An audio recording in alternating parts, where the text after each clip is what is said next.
Kita akan membahas putusan Hakim Pengadilan Negeri Surabaya yang membebaskan Ronald Tanur. Sudah ada juru bicara Komisi Yudisial, Mukti Fajar, dan kuasa hukum keluarga korban, Dini Afrianti, Dimas Yemahura. Selamat malam, Pak Mukti, Pak Dimas. Selamat malam. Assalamualaikum warahmatullahi wabarakatuh. Waalaikumsalam warahmatullahi wabarakatuh. Saya ke Mas Mukti dulu. Kalau saat ini posisinya saya tekankan dulu berarti Kaya menggunakan hak inisiatifnya terkait kasus ini. Iya, karena jika tidak ada pelapor dan kemudian kasus itu menuai kontroversial serta menjadi perhatian publik, maka Komisi Yudisial akan melakukan inisiatif untuk melakukan investigasi dan pemeriksaan terhadap kasus tersebut. Oke, Mas Mukti, sekarang tim investigasinya sudah turunkah? Sudah mulai menginvestigasi? Seperti apa progresnya? Saya dapat informasi dari tim investigasi sudah turun dan sudah melakukan penelusuran dan mencoba mencari bukti-bukti ya. Untuk sudah ada beberapa, tapi kami belum bisa sampaikan. Yang kedua, kami juga belum mendapatkan putusannya. Ini tadi juga sama, penasihat juga belum mendapatkan keputusannya yang utuh, sehingga kami belum bisa pelajari seutuhnya. Oke, ya. Tapi stepnya nanti seperti apa, Mas Mukti, untuk gambaran? Jadi kan dikumpulkan dulu bukti-bukti, lalu menunggu salinan putusan, nextnya apa yang dilakukan Kaya? Seperti standar dalam prosedur pemeriksaan kasus, yaitu ketika ada cukup bukti dan kemudian kita pelajari dari putusan itu apakah putusan itu wajar atau tidak, ada sesuatu yang tidak logis atau tidak, itulah yang menjadi pintu masuk kemungkinan adanya pelanggaran KPPH dari sana. Nah, setelah itu dianalisis dalam sidang panel, maka nanti akan ada putusan apakah ditindaklanjuti atau tidak. Jika memang memenuhi unsur-unsurnya, maka akan ditindaklanjuti dengan pemeriksaan terhadap bisa saksi, bisa hakimnya sendiri, bisa pihak-pihak terkait yang lain. Oke, nah kalau Mas Dimas sendiri sudah dapat salinan putusannya dari kasus ini? Belum.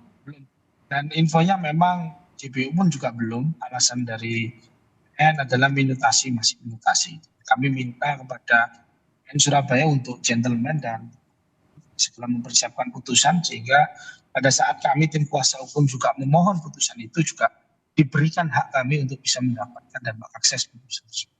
Oke, kalau secara ini kita bicara normatif dulu. Secara normatif berarti upaya hukum berikutnya adalah?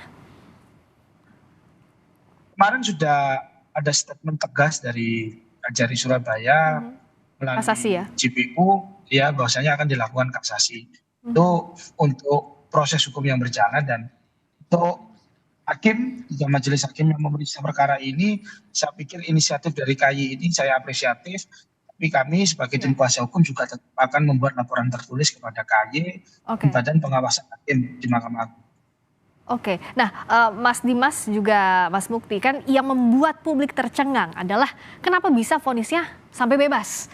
Padahal jaksa dari awal dakwaannya ada 3 pasal yang didakwakan sampai akhirnya putusannya bebas, ini yang jadi pertanyaan.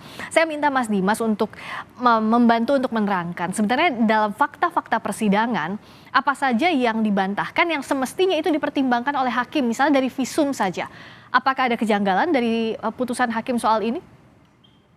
Ya, ada banyak catatan. Salah satunya visum. Visum itu pada saat sudah dijelaskan di persidangan, ada dokumen fisik suratnya, hakim seharusnya sudah bisa memahami dan mempelajari. Hakim tidak mengindahkan bukti itu. Bahkan pada saat ahli forensik menerangkan, hakim ini cenderung bersifat intervensif dan menghentikan beberapa keterangan, sehingga ahli forensik ini tidak bisa menjelaskan secara leluasa hasil dari analisa pemeriksaan otopsi jasad dari almarhum Dini Afrianti. Seperti apa Mas waktu itu intervensinya? Ya, intervensinya ada beberapa hal yang disampaikan oleh ahli forensik. Contohnya itu lukanya kamu tahu dari mana? Dilindas sama ban. Padahal kan di badannya itu ada bekas ban gitu loh. Tapi dia sudah ahli forensik sudah menjelaskan pada saat itu, ini bukan, kami tidak bisa bilang itu karena ban atau apa, tapi yang jelas ada benda tumpul yang menyebabkan patahnya tulang dan pendarahan hebat di lambung dan di dada. Tapi hakim pada saat itu masih ibaratnya intervensif kepada si ini sikapnya. Dan bahkan ada salah satu kalimat yang menurut saya tendensius di dalam persidangan, dan itu saya ingat adalah, tahu dari mana kamu kalau yang membunuh itu adalah si TSK. Hmm. Dan itu kan pertanyaan yang seharusnya tidak disampaikan kepada seorang ahli forensik. Nah, ahli forensik ini meneliti kondisi, mengotopsi kondisi daripada jenazah korban. Oke, dan waktu itu dalam proses persidangan fakta visum itu sebenarnya sudah dijelaskan oleh ahli forensik, sudah dijelaskan oleh ahli-ahli lainnya juga ya untuk menguatkan ini. Ya, dijelaskan oleh ahli forensik, dikuatkan dengan keterangan saksi dan dikuatkan dengan hasil rekonstruksi perkara yang sudah dilaksanakan oleh Polrestabes Surabaya. Oke, ini satu tadi poin kejanggalan. Saya tanya dulu ke Mas Mukti. Sebenarnya yang nanti dasar investigasi oleh KY, apakah berbasis putusan saja atau tadi misalnya catatan-catatan dalam persidangan, ini juga bisa dimasukkan dalam pertimbangan, Mas? Iya, pastinya tidak hanya dari putusan ya. Putusan itu hanya kita akan mencoba untuk mengindikasi adanya pelanggaran atau tidak. Jadi itu pintu masuk. Kami sebenarnya pintu masuk. Bahwa kemudian kita melakukan investigasi dengan interview dengan beberapa pihak, kemudian menggali informasi lebih lanjut, mempelajari proses persidangannya. Ya.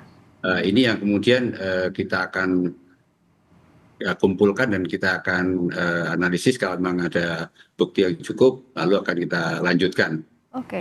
Proses. Nah, Ya. masih soal visum ini saya ke Mas Dimas lagi. Kan dikatakan bahwa dalam putusannya meninggalnya almarhum ini karena kadar alkohol, karena minuman keras. Nah, ini memang ada dalam visumnya, hasil otopsinya ada kalimat ini atau seperti apa?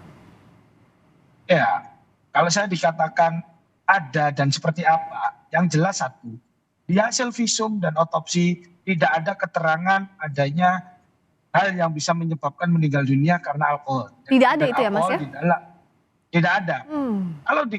Kalau dikatakan seperti apa, ya itulah seperti apa cara berpikir hakim yang mengarang ceritanya sendiri dengan persepsinya sendiri, dalilkan sendiri bahwa orang yang meninggal ini karena alkohol. Oke, kalau dianggap saksi tidak cukup. Nah, sebenarnya saksi dan ahli yang sudah dihadirkan di muka sidang itu siapa saja dan apa yang menurut Mas Dimas semestinya itu dipertimbangkan dalam putusan hakim? Saya pikir saksinya sudah cukup jelas dan cukup kuat ya. Jadi ada alat bukti petunjuk berupa kamera CCTV yang menunjukkan adanya mobil dari TSK ini yang sedang berjalan di lantai basement Black Hole. Kemudian ada seorang perempuan yang jatuh terkapar di lantai basement Black Hole yang ditemukan oleh security, dan security ini dijadikan saksi.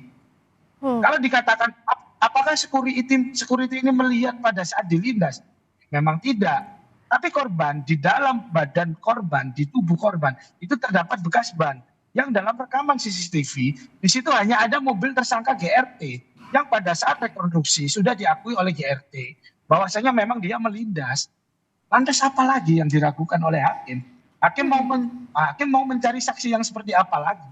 Oke, nah ini apa yang KY cermati, logika hukum bahkan logika publik pun mempertanyakan putusan bebas padahal dakwaannya ada 3 dakwaan tadi.